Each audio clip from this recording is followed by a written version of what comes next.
Assalamualaikum warahmatullahi wabarakatuh. Saya Nurista Safa Nurmasila, 621138 dari PSPA UNEX Angkatan 16, ingin memaparkan materi tentang R&D, Research and Development, dari resum kuliah tamu dengan APT Siswanto Tanu Atmojo, SSI, sebagai Manajer R&D PT Interbat, dan Dea Alicia, MSI, dari PT Interbat. Poin-poin yang akan saya jelaskan yaitu yang pertama pengembangan farmasi, kedua alur pengembangan, yang ketiga yaitu studi praformulasi, yang keempat tahap pengembangan, yang keempat B tahap pengembangan dan metode, yang kelima uji stabilitas, 6 uji BABE, dan yang ketujuh yaitu registrasi. Yang pertama yaitu pengembangan farmasi. Pengembangan farmasi terbagi menjadi dua. Yang pertama yaitu obat baru. Obat baru ada beberapa pembagian. Yang pertama yaitu zat aktif baru, yang kedua yaitu kombinasi baru. Jadi zat aktif yang sudah ada dibuat kombinasi, biasanya untuk memudahkan pasien, terutama pasien geriatrik, banyak obat yang diminum dan kadang-kadang terlupa. Nah, untuk memudahkan mereka bisa dikombinasikan dalam satu sediaan. Ketiga yaitu bentuk sediaan baru. Misal sebelumnya tablet, kemudian dibuat bentuk yang mudah diberikan kepada pasien. Misal bentuk sediaan lain seperti supo atau oral solution. Yang keempat yaitu cara pelepasan baru. Misalnya sebelumnya konvensional atau lepas cepat, kemudian dibuat lepas lambat dengan harapan yang sebelumnya sehari 3 kali bisa menjadi cukup 1 kali demi kenyamanan pasien. Yang kelima yaitu potensi baru, contohnya yaitu aspirin atau asam salisilat. Dengan potensi baru ini ada indikasi baru. Sebelumnya hanya analgesik, kemudian dengan dosis lebih rendah bisa digunakan untuk pengencer darah. Yang keenam yaitu rute pemberian baru, bisa terkait bentuk sediaan baru, bisa juga bentuknya tetap sama, tapi rutenya bisa beda. Misalnya tablet. Nah, tabletnya ini bisa berupa pelet atau masuk di bawah kulit. Kemudian pengembangan yang kedua yaitu obat generik. Obat generik adalah mencontoh obat yang sudah ada. Obat yang sudah ada disebut obat inovator. Jadi tinggal meniru yang sudah ada. Kalau kita review lagi ke pengembangan produk, yang paling awal adalah penemuan zat aktif baru. Penemuan zat aktif baru bisa melalui kimia sintesis. Di situ dikembangkan senyawa baru atau bisa juga diambil dari bahan alam yang kemudian diekstraksi, difraksinasi, dan diisolasi dibentuk satu isolat aktif. Penemuan obat baru memerlukan waktu yang panjang. Banyak riset, banyak dana yang harus dikeluarkan. Tingkat keberhasilannya susah dari sekian banyak senyawa, kandidatnya bisa di bawah 10. Mereka mencari bahan yang memiliki potensi terapeutik optimal dengan toksisitas serendah mungkin. Jadi, satu obat ini bisa diambil dari puluhan ribu senyawa yang lain. Senyawa potensial ini dilakukan uji praklinis. Kalau terlihat prospektif, kemudian dilakukan pengembangan lebih lanjut, ditambahkan eksipien. Faktor formulasi ada pengembangan terkait proses supaya menjadi bentuk sediaan yang bisa diantarkan kepada pasien. Di sini akan dikembangkan juga metode analisis untuk memastikan dalam bentuk sediaan ini aman, efikasi, dan safety. Setelah itu masuk ke uji klinis. Untuk obat baru yang lain kombinasi baru dan bentuk sediaan baru biasanya tidak perlu uji praklinik, jadi langsung fase 1, 2, 3. Kalau obat generik umumnya tidak ada uji fase 1, 2, 3, tetapi digantikan dengan uji yang menunjukkan obat yang kita kembangkan sebanding dengan obat inovator, yaitu uji bioekivalensi. Contohnya di Interbat mengembangkan produk membuat bentuk sediaan baru yang beredar di Indonesia. Inovatornya adalah tablet. BPOM meminta bukan uji klinis, tetapi diminta uji BE sirup Interbat terhadap produk inovator yang berbentuk tablet atau yang sudah disetujui BPOM.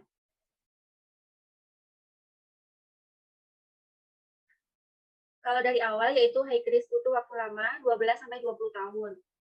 Tingkat keberhasilannya relatif rendah karena dari banyak trial belum tentu bisa didapatkan cepat satu atau senyawa baru. Tetapi kalau berhasil mendapatkan, maka bisa mendapat high return, bisa mendapat paten, dan dana penelitian bisa kembali saat pemasaran. Kelemahan di Indonesia, kita kurang sabar, butuh alat yang canggih dan waktunya dianggap lama dan terlalu beresiko. Sepertinya saat ini mulai ada dikembangkan oleh Dexa berbasis bahan alam. Kemudian yang kedua adalah obat baru yang memodifikasi yang sudah ada. Potensial untuk dikembangkan di Indonesia oleh perusahaan yang memiliki dana kuat, kemungkinan besar diminta uji klinik. Yang umum dilakukan di Indonesia adalah pengembangan obat generik dengan waktu relatif singkat 2-5 tahun. Misal dry syrup, injeksi bisa butuh waktu yang lebih simpel. Untuk yang padat butuh waktu sedikit lama karena berkaitan dengan formula. Di Indonesia, kebanyakan pengembangan obat generik. Organisasi R&D-nya bisa berbeda-beda. Jadi ada yang pengembangan formulasi, pengembangan metode analisis jadi satu di bawah R&D, tapi ada perusahaan lain yang pengembangan metode analisisnya di bawah fungsi. Usulan berdasarkan survei pasar, jadi ada bagian business development mungkin akan mendapat masukan dari marketing. Kira-kira produk apa yang potensial dipasarkan ke depannya. Di sini mereka meminta R&D mengevaluasi kira-kira produk ini bisa dikembangkan atau tidak. R&D akan menanggapi melakukan tinjauan terhadap usulan. R&D akan melihat fasilitas produksi, CPOB apakah memadai, akan direview secara cepat apakah produk ini konvensional saja atau membutuhkan teknologi yang lebih tinggi. Akan dilihat kesesuaian antara mesin produksi, mesin R&D, dan fasilitas R&D terhadap produk tersebut. Misal, obat esomeprazole ada yang bentuk tablet, tapi bentuk tablet ini bukan konvensional, tapi di dalam tablet ada pelet yang disalut enterik. Belum ada perusahaan di Indonesia punya teknologi untuk ini. Jadi ini salah satu contoh kita tidak bisa mengembangkan produk ini karena tidak punya teknologinya. Kalau semisal produk bisa dikembangkan, maka akan dicoba hitung biaya kira-kira harganya masih bisa dijual atau tidak. Kalau semisal disetujui, maka bisa start dengan pengadaan bahan baku, mereview metode analisis, pengembangan formulasi, dan proses mulai dijalankan. Pada waktu pengembangan formulasi sudah ada perspektif, sudah naik skala, maka akan dipertimbangkan pengembangan kemasan. Di awal sudah diperkirakan mau kemasan apa berdasarkan produk inovator. Sifat bahannya mudah terpengaruh lingkungan atau tidak. Pada waktu intermediate scale, mulai trial uji stabilitas dengan berbagai kemasan yang dianggap perspektif. Misal bahan mudah terhidrolisis, maka harus menggunakan kemasan sekedap mungkin. Bisa blister atau strip dengan ketebalan cukup tebal. Kedua bahan ini dibandingkan dengan karena ada faktor biaya. Jangan sampai terlalu tinggi. Nah, diupayakan dengan harga yang rendah tapi bisa melindungi produk. Kalau di R&D, Interbird ada bagian registrasi. Kalau di perusahaan lain, registrasi bisa terpisah dari R&D. Yang dititik beratkan adalah masalah paten. Di Interbird ada 3 skala. Skala kecil atau bench scale, skala menengah intermediate scale atau lab scale, skala pilot atau skala produksi. Aturan untuk peningkatan skala adalah paling besar 10 kali dari skala sebelumnya. Misal skala kecil 1000 tab. Skala menengah paling besar 10.000, skala pilot 100.000. Untuk uji BE ada ketentuan lagi bahwa uji BE harus menggunakan minimal 100.000 unit, lebih kecil sebetulnya bisa, tapi itu harus merupakan skala komersial atau skala produksi. Misal skala produksi kita 50.000, maka diperbolehkan tidak menggunakan 100.000. Misal skala produksi kita 200.000 tab, maka harus menggunakan 100.000 untuk uji BE. Pada skala awal, analytical development akan menyiapkan metode analisis tentatif, maksudnya yaitu belum tervalidasi secara penuh, jadi hanya divalidasi sebagian. Karena formulanya belum siap sepenuhnya. Kemudian akan dilakukan optimasi formula dan proses ketika sudah didapat formulasi optimal. Terkait uji stabilitas, dilakukan evaluasi bahan kemas kesesuaian dengan sifat produk. Sebelum scale up, analytical development akan melakukan validasi metode analisis. Jadi, untuk skala pilot, status metode analisis sudah harus tervalidasi karena formulanya sudah jelas. Kemudian dilakukan validasi pembersihan. Jadi akan dihitung apakah zat aktif ini adalah marker. Marker ditentukan berdasarkan sifat toksisitas. Sifat kemudahan untuk dibersihkan harus ditentukan cara pembersihan kita benar sesuai dengan produk. Memastikan produk yang akan dikembangkan tidak akan mengontaminasi produk lain. Kemudian jalankan skala pilot. Lakukan validasi proses minimal 2 batch. Obat tertentu, misal lepas lambat, bisa sampai 3 batch. Di sini kita juga melakukan uji stabilitas jangka panjang dan dipercepat. Kemudian jika diperlukan uji BE dan ada beberapa uji tambahan, misal uji holding time atau penentuan stabilitas produk antara. Jadi tiap tahapan proses produksi ada jeda untuk evaluasi. Setelah semua data sudah didapatkan, kita bisa lakukan registrasi ke BPOM. Kalau produk dipasarkan sebelum masa paten berakhir, kita bisa kena tuntutan dari pemilik paten. Ini salah satu cara bagaimana supaya produsen inovator bisa mendapatkan dana atau memiliki hak monopoli untuk produknya. Dan kita harus hati-hati dalam penentuan paten karena bisa jadi ada paten yang berlapis. Ini salah satu contoh paten yang berlapis punya Versiga.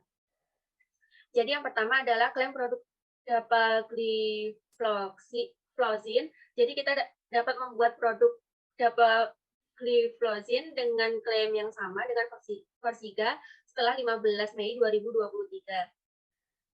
Masalahnya adalah pengembangan kalau kita ingin menggunakan bahan yang sama dengan Versiga itu kita baru boleh setelah 21 Juni 2027. Jadi waktu 15 Mei 2023 kita boleh memasarkan produk dengan indikasi sama.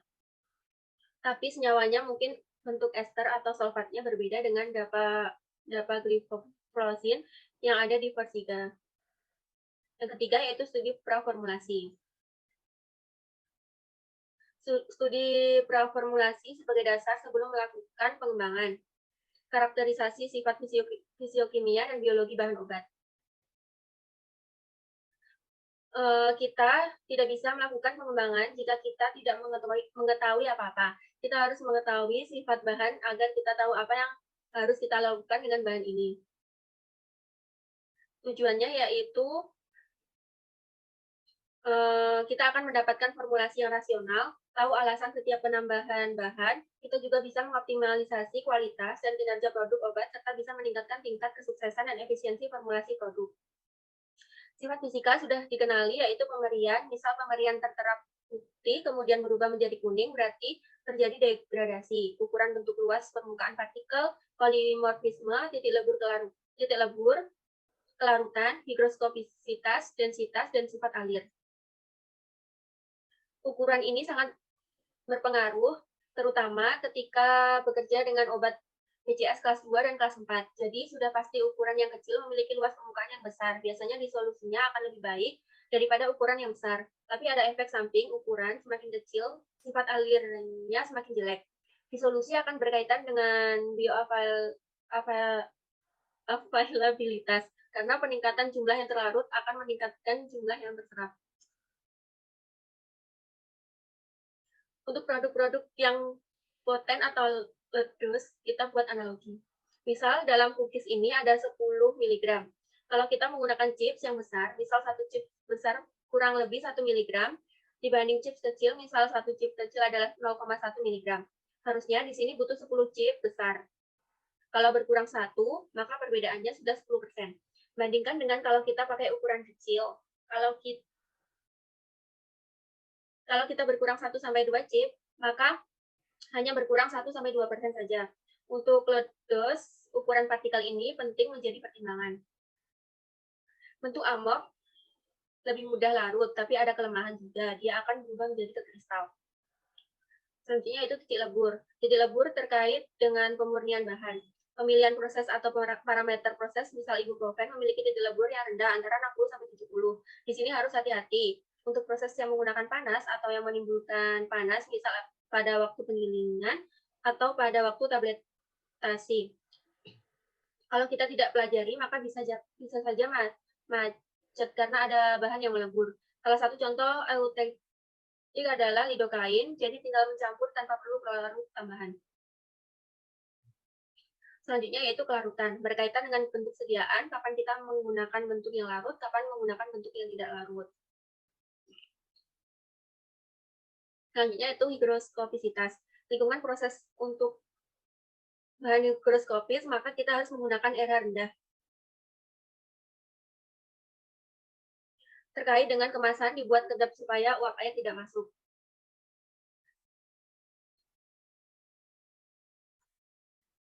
Higroskopis, yaitu menarik uap air.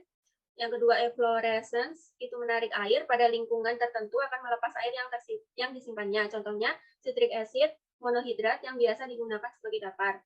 Yang ketiga, deliquescence, selain menarik uap air, dia akan larut dalam uap air yang akan ditarik dan akan membentuk cairan. Contohnya, magnesium chloride, jadi sulit dibentuk solida. Ini adalah efek higroskopisitas. Contoh pengaruh kemasan, jadi kalau kita lihat ada perbedaan ukuran. Pada suhu 40 terjadi peningkatan dimensi dan pada blister PVC yang paling tidak kedap juga terjadi perbedaan warna. Yang berikutnya yaitu densitas terkait sifat alir dan lot mesin. Selanjutnya struktur kimia. Struktur kimia dari sini kita bisa memprediksi sifat kelarutan dan permeabilitas berdasarkan fungsi pH, kerentanan stabilitas, gugus fungsi mana yang rentan terhadap hidrolisis. Selanjutnya konstanta ionisasi atau pKa. pKa di sini adalah kemampuan senyawa untuk terionkan. Pada waktu pH sama dengan pKa, maka senyawa akan terionisasi 50%. Suatu senyawa asam bila pH di bawah pKa, maka dalam bentuk tidak terionkan. Bila pH di atas pKa, maka akan semakin banyak terionkan. Bentuk tidak terionkan adalah bentuk yang lebih susah larut air karena ion lebih terpolarkan. Senyawa basa sebaliknya pada pH di bawah pKa, maka dalam bentuk terionkan. Bila pH di atas pKa, maka akan banyak yang tidak terionkan. Penerapan pKa.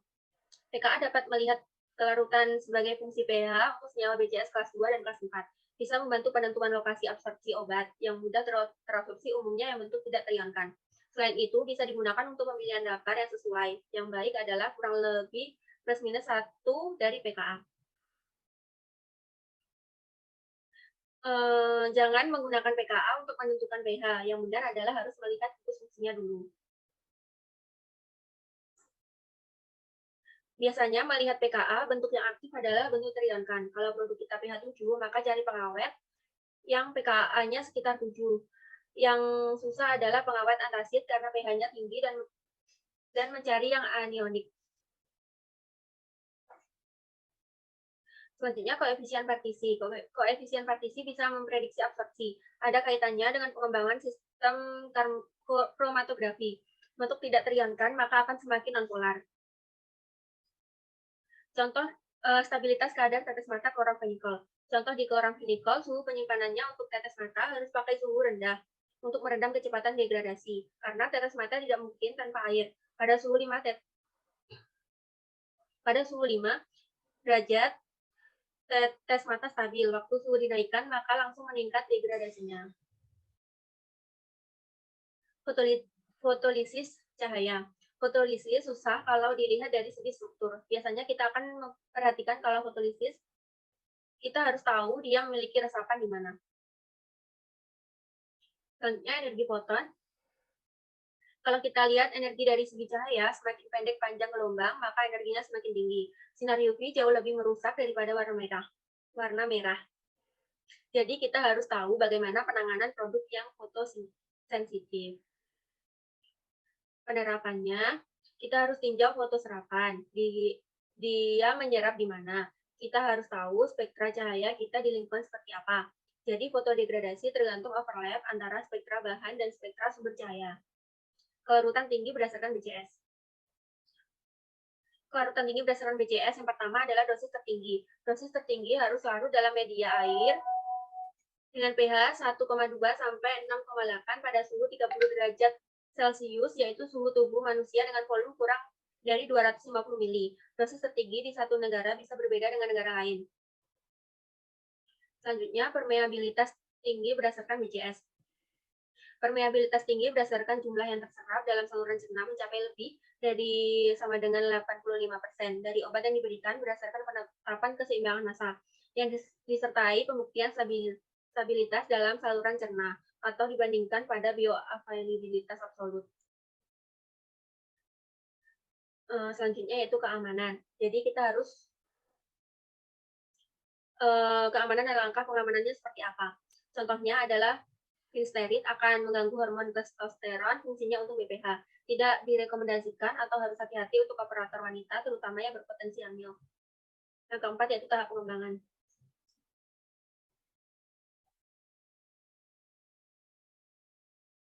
Spesifikasi produk bisa dilihat di FDI, bisa menggunakan USP atau farmakop negara lain.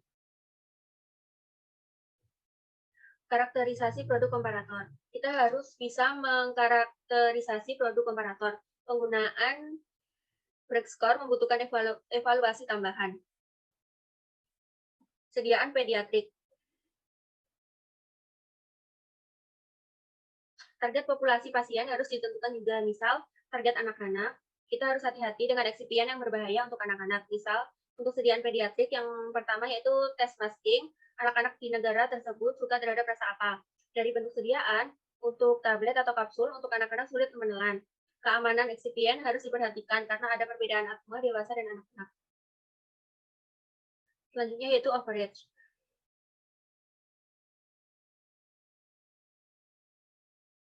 Yang perlu dipertimbangkan yaitu bagaimana pasien mendapatkan dosis yang sesuai, jumlah yang cukup untuk efek terapi mereka. Jadi kita bisa menambahkan jumlah bahan aktif yang disebut overage. Misal, paracetamol 500 mg, tapi dalam melakukan penimbangan ditambahkan 5-10% dengan harapan pasien mendapatkan dosis tepat 500 mg. Yang pertama yaitu container overage. Sejumlah volume secara keseluruhan atau volume yang kita masukkan berlebih. Di dalam FI mempersyaratkan ukuran 1 mili diisikan dosis berapa volume. Kalau botol sirup 60 mili, maka yang diisikan harus lebih sebagai kompensasi bahan yang tertinggal di dalam kemasan. Yang kedua yaitu manufacturing average. Misal paracetamol 500 mg, tapi dalam melakukan penimbangan ditambahkan 5 atau 10% supaya saat diuji mendapatkan dosis tepat 500 mg. Kita harus memperhitungkan kehilangan selama proses produksi seperti bahan terabsorpsi pada mesin.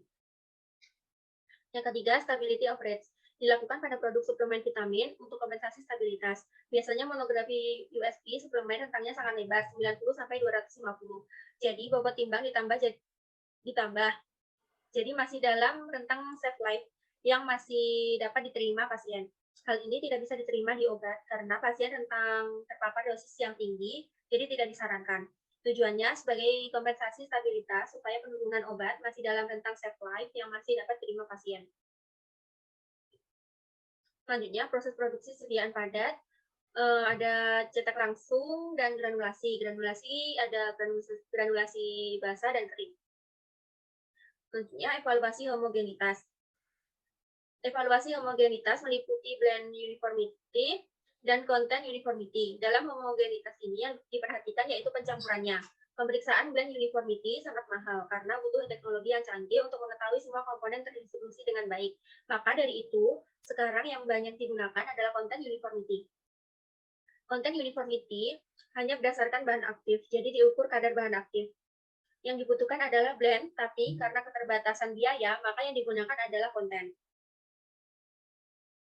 Pada mesin blend ditambahkan NIR infrared yang bisa menunjukkan bahwa semakin lama semakin homogen. NIR bisa dilakukan selama proses. Kelemahan konten adalah komponen yang besar seperti paracetamol dengan disintegran yang kecil, maka belum tentu distribusi disintegran homogen atau tidak. Konten dilakukan setelah proses. Selanjutnya yaitu pengaruh volume. Penilaian homogenitas berdasarkan reaktif standar deviasi antar tablet. Semakin rendah, maka semakin homogen.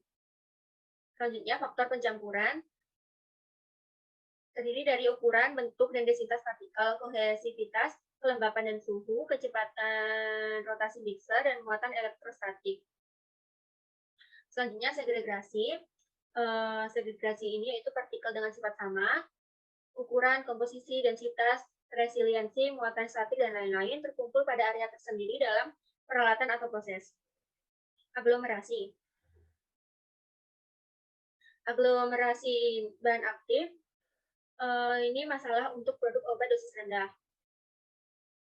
Selalu disebabkan gaya kohesif, yang pertama elektrostatik, pembentukan muatan bipolar, yang kedua gaya kapiler untuk bahan hidrofilik, dan yang ketiga dimediasi eksipien, misal MDCR dan PEG. Selanjutnya lubrikasi. MDCR biasanya menjadi favorit untuk lubrikasi. Fungsi lubrikasi yaitu agar bahan obat tidak menempel di punch. Lubrikasi dibutuhkan hanya di bagian yang terkena dengan punch dye atau permukaan logam lainnya.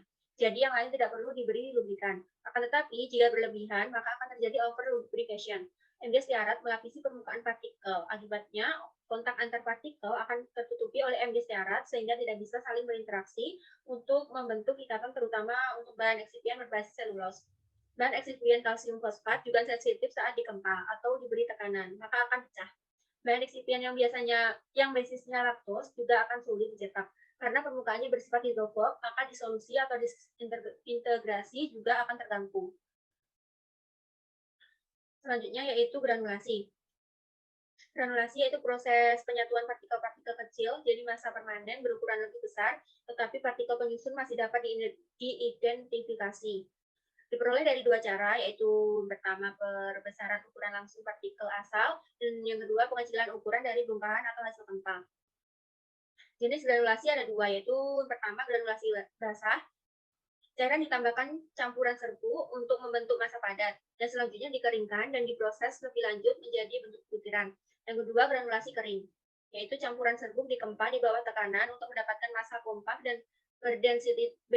berdensitas tinggi yang selanjutnya diatur ukurannya untuk mendapatkan granul kering yang diinginkan. Kemasan farmasi untuk sediaan padat bisa blister, strip, botol, saset. Yang untuk sediaan cairan steril bisa botol, saset.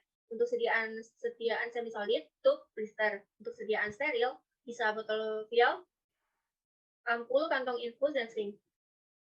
Selanjutnya, 4B, tahap pengembangan dan metode. Pengembangan metode analisis lebih terkunci karena BPOM meminta setiap industri farmasi mengikuti FI. Karena BPOM akan melakukan pemeriksaan. Acuan metode yang digunakan yaitu monografi FI untuk meminimalkan terjadi konflik karena perbedaan metode. Maka industri farmasi harus mengikuti FI. Selain FI, boleh menggunakan pusaka lain. Jadi kita harus bisa membaca farmakop. Contohnya yaitu tablet ofloxacin menggunakan sistem KCKT dengan kolom 4,6 mm x 10 cm dengan bahan pengisi L1. Syarat 90,0% sampai 110,0%. Praktek di industri brand L1 dan kolom banyak. Untuk menentukan pakai L1 dan kolom apa, biasanya USP sudah memberikan saran untuk menggunakan brand apa. Apabila sudah mencoba menggunakan KCKT dengan metode farmakop, terus hasilnya tidak memenuhi, misalnya uji kesesuaian sistemnya kurang sesuai, maka boleh mengubah berdasarkan aturan. Dalam menggunakan KCKT, di awal untuk memastikan bahwa KCKT sudah siap, preparasi larutan standar sudah siap, fase gerak sudah siap, maka di awal harus menginjekkan larutan standar setidaknya 6 kali. Kemudian dilihat apakah faktor ikutan puncak tidak lebih dari 2,0% dan simpangan baku relatif tidak lebih dari 2,0%. Kalau ternyata sudah pakai KCKT tapi hasilnya tidak memenuhi syarat, maka boleh melakukan penyesuaian. Kriteria penerimaan, disolusi dinyatakan sebagai P, yaitu presentase bobot bahan aktif terlarut terhadap bobot label. Umumnya dalam rentang 75% sampai 80%. Alat disolusi biasanya 6 sampai 8 bejana. Kriteria penerimaan atau IR ada 3 tahap, biasanya menggunakan 6 tablet atau kapsul. Jadi 6 tablet dari 6 bejana yang berbeda. Lalu dilihat nilai Q yang ada di monografi. Untuk tahap pertama S1 jumlah sampelnya 6 tablet atau 6 kapsul. Kriteria penerimaannya tiap unit lebih dari sama dengan Q plus 5%. Untuk tahap 2 S2 jumlah sampelnya 6, rata-rata 12 unit, S1 plus S2 lebih dari sama dengan Q dan tidak ada unit kurang dari Q min 15%.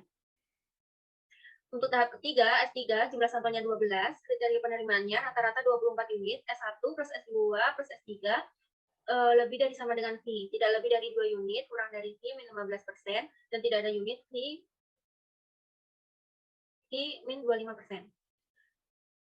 Jadi pada tahap 1 jika Q-nya 70, maka Q plus 5 75%.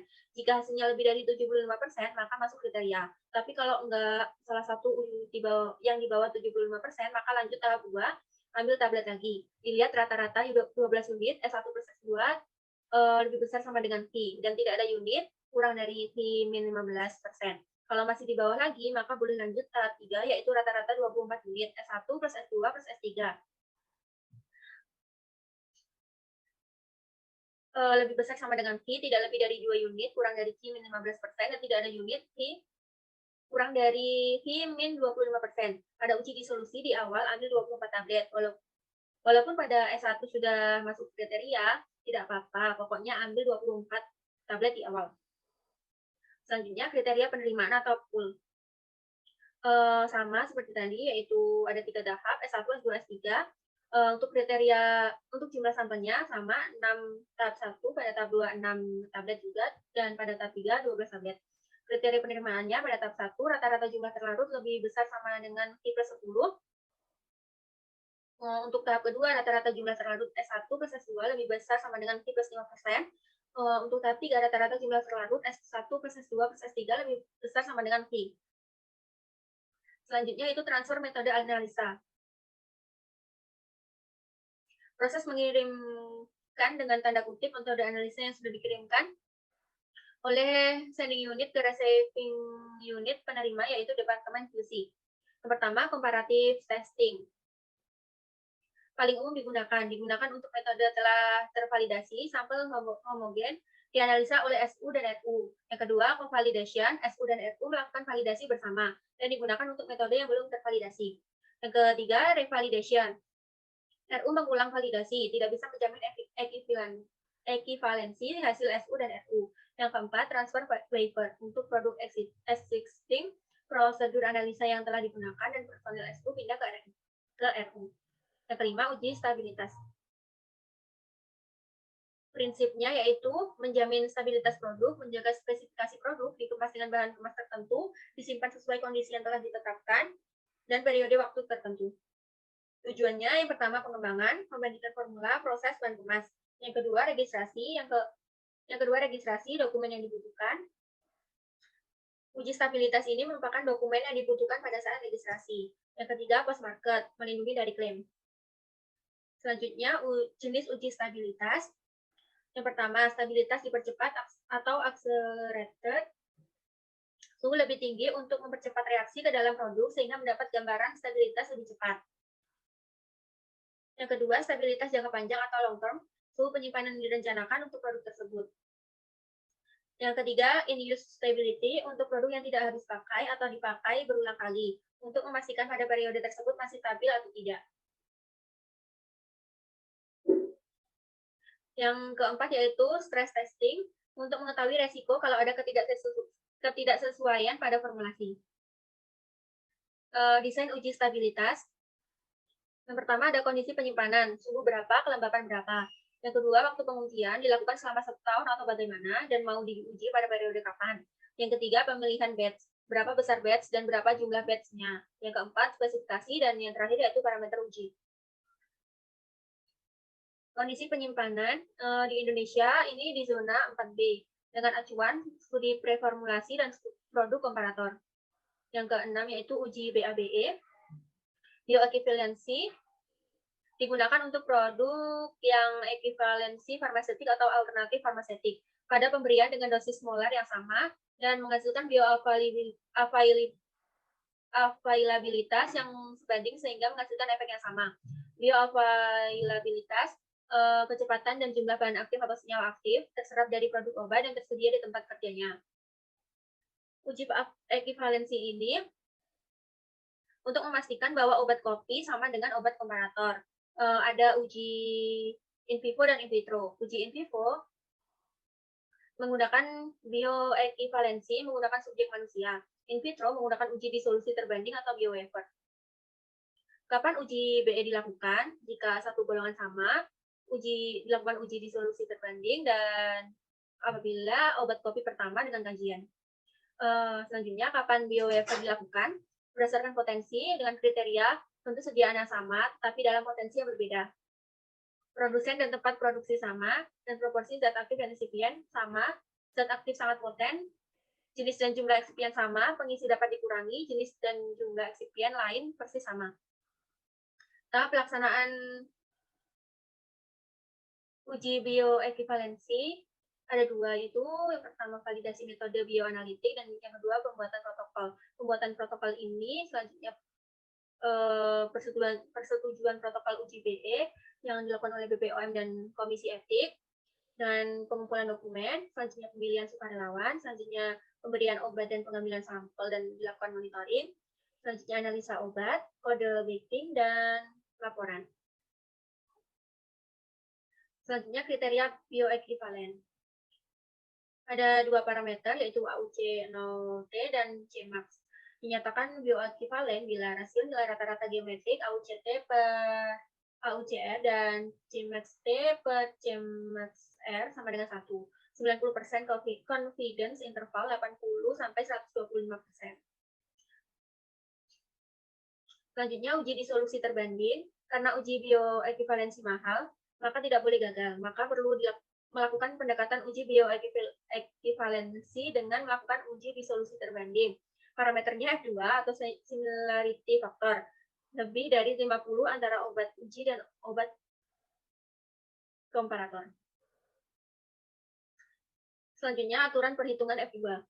Minimal 3 titik sampling tidak termasuk 0, minimal 12 unit untuk setiap obat. Titik sampling kedua obat harus sama dan ada menit ke-15. Jika 15 menit persen terlalu kedua obat lebih dari 85%, terus disolusi sangat cepat, F2 tidak dihitung, tidak lebih dari satu nilai rataan dari tiap titik sampling, lebih dari 85% untuk tiap obat. Yang terakhir, titik sampling dengan persen terlarut, lebih dari 85%, yang kedua, dan seterusnya tidak diikutkan. Yang ketujuh yaitu registrasi. Peraturan registrasi obat. Antara lain yang pertama Perka BPOM nomor 24 tahun 2017 tentang kriteria dan tata laksana registrasi obat. Yang kedua Perka BPOM nomor 15 tahun 2019 perubahan 1 terdiri dari jalur evaluasi dan surat pemberitahuan persetujuan approval letter. Yang ketiga Perka BPOM nomor 27 tahun 2020 perubahan 2 yang terdiri dari persetujuan penggunaan darurat emergency use authorization. Yang keempat, Per BPOM nomor 13 tahun 2021, perubahan 3 yang terdiri dari tambahan terkait EUA, pengadaan jalur khusus atau SAS. Dan yang terakhir, Per BPOM nomor 27 tahun 2018 tentang standar pelayanan publik. Alur registrasi obat, yang pertama yaitu permohonan.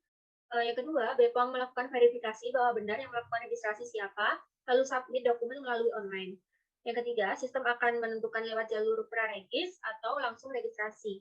Yang keempat, jika praregistrasi, maka hasilnya berupa HPR, lalu akan disuruh submit untuk registrasi. Yang kelima, jika langsung registrasi, hasilnya ada NIE atau nomor izin edar, dan AL atau approval letter. Selanjutnya, kategori registrasi obat, terdiri dari registrasi baru, registrasi variasi, dan registrasi ulang. Registrasi baru untuk obat yang belum pernah diregistrasi ke BPOM sehingga belum mendapatkan izin edar di Indonesia. Registrasi variasi yaitu untuk obat yang sudah pernah mendapat izin edar tapi ada perubahan pada aspek administratif, khasiat, keamanan, mutu, dan atau informasi produk dan label. Yang terakhir yaitu registrasi ulang, yaitu registrasi perpanjangan masa berlaku izin edar sebelum 5 tahun, paling cepat 12 bulan dan paling lambat 2 bulan sebelum NIE atau nomor izin edar berakhir. Registrasi ulang tanpa perubahan bisa paling lambat 1 bulan sebelum NIE berakhir. Persetujuan registrasi terdiri dari izin edar, yaitu kondisi tertentu, seperti jalur approval letter, persetujuan khusus ekspor, dan persetujuan registrasi variasi. Approval letter, industri farmasi melakukan persiapan produksi seperti pemesanan kemasan, maka BPOM akan memberikan NIE tapi belum boleh diedarkan. Pemesanan bahan melalui jalur SAS atau jalur khusus pengadaan bahan atau produk. Industri harus memberi informasi jadwal kapan produksi, dan setelah semua dokumen selesai, maka resubmit ke BPOM. Jika sudah sesuai, maka memberikan NIE dan boleh diedarkan. Persetujuan registrasi variasi. Wajib dilaksanakan paling lambat 6 bulan sejak diterbitkan, dan persetujuan lama masih boleh diproduksi paling lama 6 bulan sejak yang baru diterbitkan. Yang terakhir yaitu jalur Special Access Scheme atau SAS. Misal harus impor obat komparator dari luar negeri, maka bisa melalui jalur khusus SAS. Permohonan pemasukan obat dan bahan obat untuk tujuan riset termasuk uji klinik, pengembangan produk, sampel registrasi, bantuan, hibah, atau donasi. Sekian pemaparan materi dari saya. Kurang lebihnya mohon maaf. Wassalamualaikum warahmatullahi wabarakatuh.